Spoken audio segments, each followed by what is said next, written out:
Follower பாத்தீங்கன்னா ஒரு 1 kilo அளவுக்கு இட்லி பொடி இல்லனா கன் பவுடர் சட்னி பொடின்னு சொல்லுவாங்க.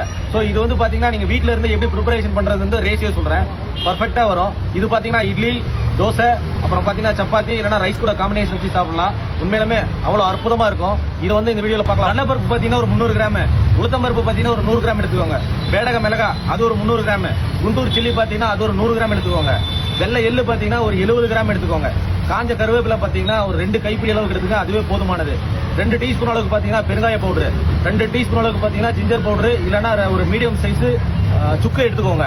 அப்புறமா பாத்தீங்கன்னா தேவையான அளவு உப்பு, 4 டேபிள் ஸ்பூன் அளவுக்கு பாத்தீங்கன்னா பேன்ல மீடியம் ஃபிளேம்ல ஃபர்ஸ்ட் பாத்தீங்கன்னா கடலை பருப்பையும் உளுத்தம் பருப்பையும் பாத்தீங்கன்னா ஒரு மீடியம் ஃபிளேம்ல ஃப்ரை பண்ணிட்டு ஒரு கோல்டன் கலர் வர அளவுக்கு ஃப்ரை பண்ணி எடுத்துக்கோங்க.